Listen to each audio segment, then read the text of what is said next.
Before starting the story, please like and subscribe the channel. I am just an old lad that is trying hard to get by. These stories are also my favorites because who doesn't love a good Siren Head stories?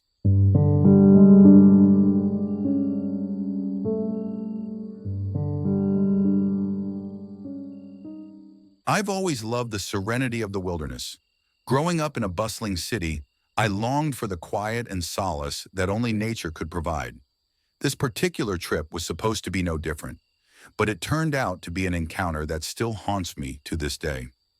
I had chosen a remote area in the heart of a dense forest, miles away from the nearest town. The isolation was perfect. After parking my car at the trailhead, I hiked for several hours, enjoying the crisp, clean air and the sounds of birds chirping overhead. As the sun began to dip below the horizon, I found the perfect spot to set up camp. A small clearing surrounded by towering pines, with a clear view of the night sky. After pitching my tent and gathering some firewood, I settled down to enjoy the evening. The crackling fire provided a comforting warmth against the encroaching chill of the night. I cooked a simple meal and leaned back against a log, staring up at the stars. The tranquility was almost surreal, the kind of peace that made you forget all your worries. But as the fire began to die down, I heard it, a faint, distant noise that sent a shiver down my spine.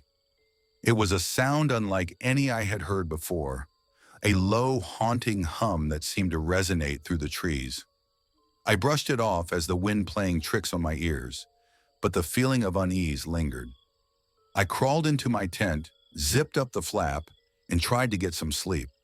But the strange noise persisted, growing louder and more distinct. It was a rhythmic, almost mechanical sound, accompanied by an eerie, distant wail that seemed to echo through the forest. My heart pounded in my chest as I strained to listen, every nerve in my body on high alert. But I told myself it was just the wind, or perhaps an animal. But deep down, I knew it was something else, something unnatural. The sound grew closer, more menacing, and I could no longer ignore it. So I unzipped the tent and stepped outside, my flashlight in hand, scanning the darkness for any signs of movement. The forest was eerily silent, the only sound that strange hum echoing through the trees. My flashlight beam was cutting through the darkness. The feeling of being watched was overwhelming, and I couldn't shake the sense of impending doom.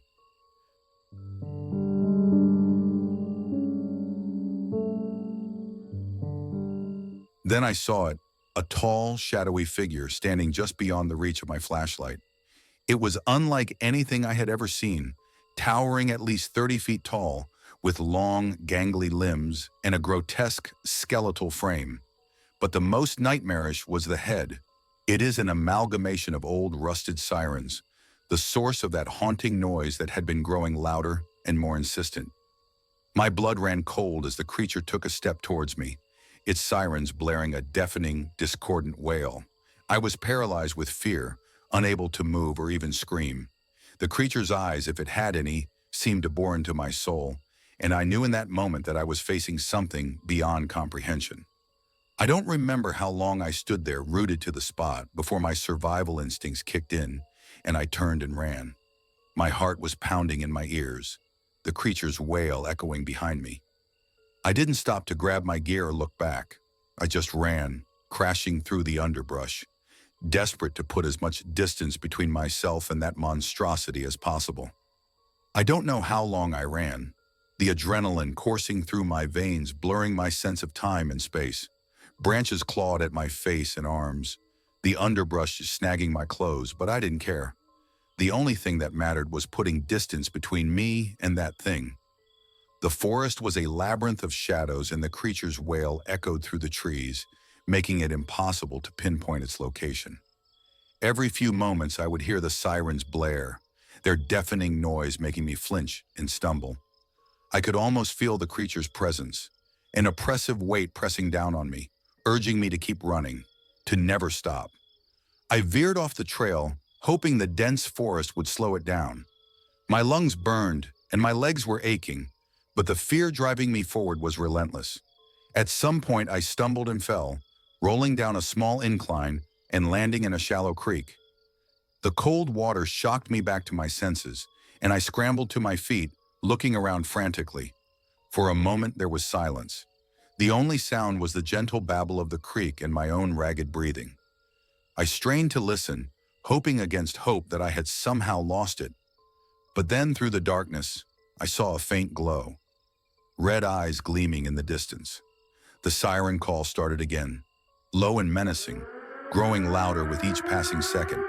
Panic surged through me, and I splashed through the creek, my wet clothes clinging to my skin, making every movement more difficult. I pushed through the dense foliage, my mind racing for a plan. The creature was hunting me, toying with me, and I knew I couldn't outrun it forever.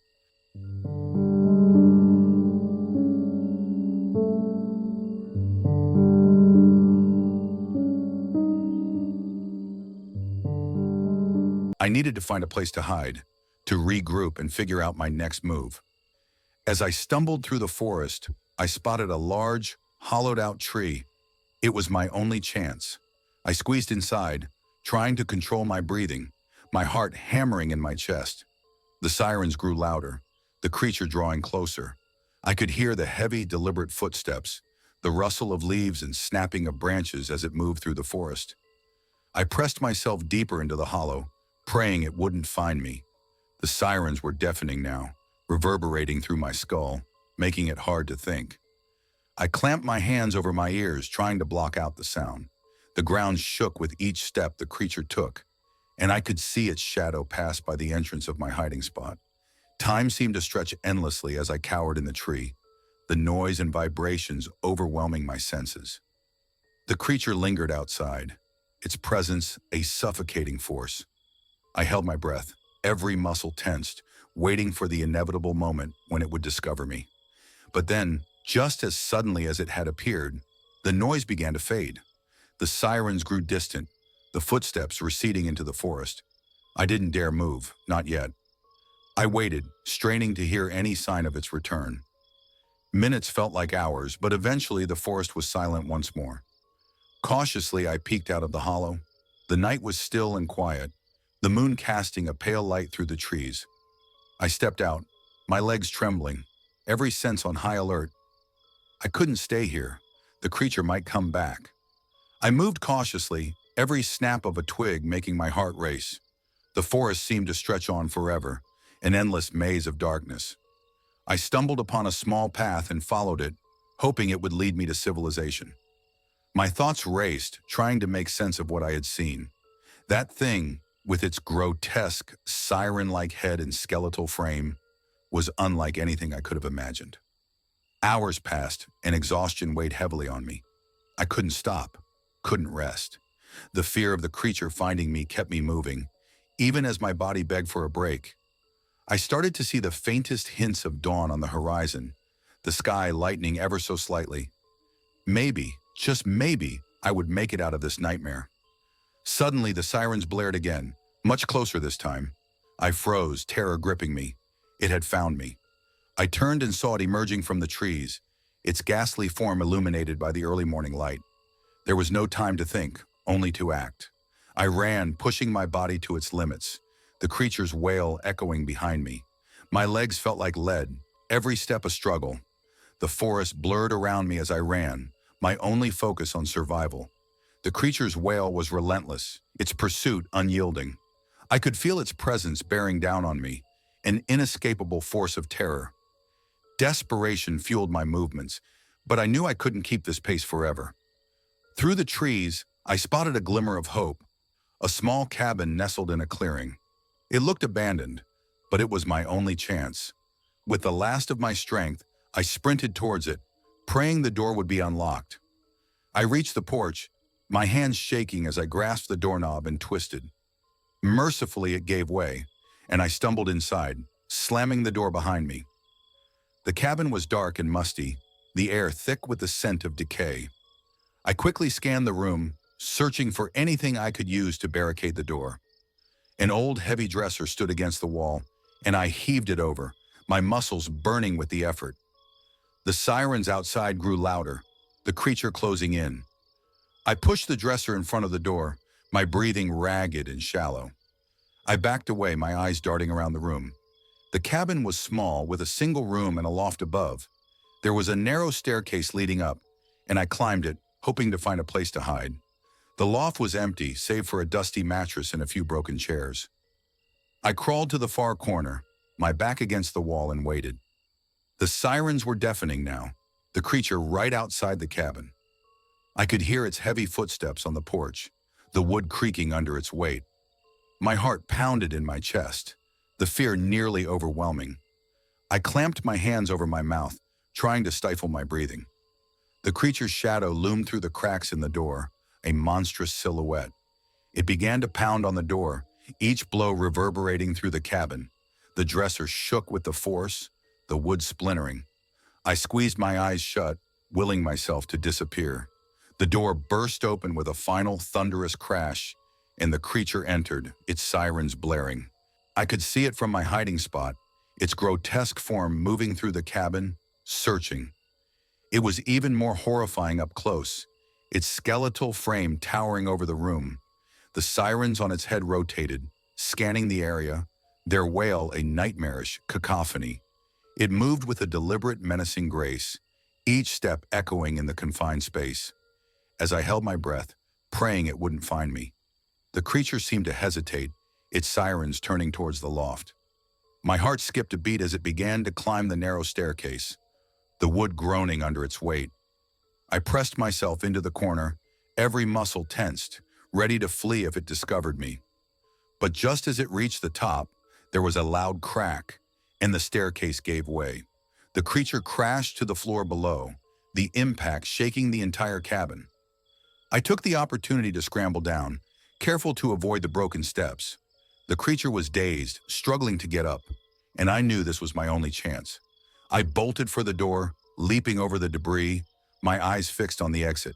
The creature's sirens blared behind me, a furious, discordant wail. I didn't look back, didn't stop, my only thought to get as far away as possible. I burst out of the cabin and ran, the forest closing in around me. The creature's wail faded into the distance, but I didn't slow down. The sun was rising, casting long shadows through the trees. I stumbled upon a dirt road and followed it, hoping it would lead me to safety. The exhaustion was overwhelming, my body on the verge of collapse. After what felt like hours, I saw a truck coming down the road. I waved frantically and the driver pulled over, a look of concern on his face. I tried to explain what had happened, but the words came out in a jumbled mess. He helped me into the truck and we drove away, leaving the forest and the creature behind. The authorities never found any trace of the creature, and my story was met with skepticism. But I know what I saw, and the terror I felt was real. The memory of that night still haunts me, a constant reminder of the horrors that lurk just beyond the edge of our understanding. Okay, here's the next story. Living in the city, I never expected to encounter anything truly terrifying. The hustle and bustle, the constant hum of activity, always made me feel safe. But what happened one summer night changed that forever, making me realize that even in the heart of civilization, horror can find you. It started like any other evening. I had just finished a late shift at the diner where I worked and was walking home, enjoying the rare quiet of the city streets. The oppressive heat of the day had finally lifted, replaced by a cool, refreshing breeze. I walked through a neighborhood filled with old, Victorian-style houses, their windows dark and empty. As I rounded a corner, I noticed something odd. One of the streetlights, which usually cast a warm, reassuring glow, was flickering erratically. I stopped and stared at it, a sense of unease creeping over me. The light pulsed, almost like it was trying to communicate, casting strange shadows on the pavement. Shaking off the feeling, I continued walking, my footsteps echoing in the quiet. I passed under the flickering streetlight, glancing up at it warily. That's when I saw it. Something that made my blood run cold. High above, perched on the metal pole, was a grotesque figure, blending almost seamlessly with the structure. It was tall, impossibly tall, with long, spindly limbs and a head that resembled an old rusted siren. I froze, my heart pounding in my chest. The figure didn't move, didn't make a sound, but I could feel its eyes on me, watching. The siren head seemed to sway slightly in the breeze, its rusted joints creaking. I took a step back, my breath hitching. The figure remained still, almost like it was waiting. Summoning all my courage, I forced myself to keep walking, my eyes never leaving the creature. As I moved away, the flickering light grew dimmer, the shadows stretching and twisting in unnatural ways. I turned the next corner and broke into a run, my mind racing. What had I just seen? My logical side told me it was a trick of the light, a figment of my imagination, but the primal fear I felt was all too real. I reached my apartment, slamming the door behind me and locking it. My hands were shaking, my mind replaying the scene over and over. I pulled out my phone and searched for any explanation, hoping to find some rational explanation. That's when I stumbled upon stories of Siren Head, a cryptid, a creature of urban legend known for its eerie siren-like head and predatory nature. The next few days were a blur. I avoided that street, taking longer routes to work, but the sense of dread followed me. Every flickering light, every strange shadow set my nerves on edge. I felt watched, hunted, even in the crowded city. I tried to tell myself it was all in my head, a byproduct of too many late-night horror movies, but deep down, I knew better. One night, as I was getting ready for bed, I heard a noise outside my window. It was a low, haunting hum, almost like a distant siren. My blood turned to ice and I crept to the window, peering out cautiously. There in the alley below, I saw it again. The same grotesque figure, blending with the shadows, its siren head slowly rotating. Panic surged through me and I backed away, my mind racing. Why was it here? What did it want? I grabbed my phone and called the police, my voice shaking as I explained what I saw. They assured me they would send someone to check it out, but I knew it was futile. By the time they arrived, the creature would be gone, leaving only the lingering sense of dread. I spent the night huddled in my apartment, every creak and groan of the building making me jump. When morning came, I felt a brief sense of relief, the daylight dispelling some of the terror. But as I stepped outside, I saw the evidence of its presence, deep claw-like marks on the pavement, and the flickering streetlights casting eerie shadows. Days turned into weeks, and the sightings became more frequent. People around the city started reporting strange noises, flickering lights, and shadowy figures. The news picked up on the stories, fueling the fear that was spreading like wildfire. But no one had seen the creature as closely as I had, and I knew it was something far more sinister than anyone could imagine. One evening, as the sun was setting, I decided to confront my fear. Armed with a flashlight and a camera, I walked back to the street where I first saw the creature. The air was thick with tension, every sound amplified by my heightened senses. I reached the flickering streetlight and waited, my heart pounding. Hours passed, and the city grew quiet. I was about to give up when I heard it, the low, haunting hum. I looked up and saw the figure, its siren head slowly rotating, scanning the area. I raised my camera, my hands shaking, and snapped a few photos. The flash seemed to anger the creature, and it let out a deafening wail, the sound reverberating through the street. I stumbled back, the fear almost paralyzing. The creature moved, its long limbs stretching and contorting as it descended from the pole. I turned and ran, the siren's wail following me, growing louder and more frantic. I could feel it closing in, its presence a dark, oppressive force. I reached my apartment and slammed the door shut, my breath coming in ragged gasps. The wail continued outside, a chilling reminder that I was being hunted. I backed away from the window, clutching my camera. The photos I had taken were blurry, but they captured the essence of the creature. A grotesque, skeletal figure with a head that defied explanation. The next few days were a nightmare. The sightings continued, each one more terrifying than the last. People were disappearing, and the city was gripped by a sense of dread. The police were helpless, unable to explain or stop the creature. It was as if the city itself was under siege by an ancient, malevolent force. One night, I decided I couldn't take it anymore. I packed a bag and prepared to leave the city, hoping to escape the terror that had taken over my life. As I stepped outside, I heard the sirens wail again, closer than ever.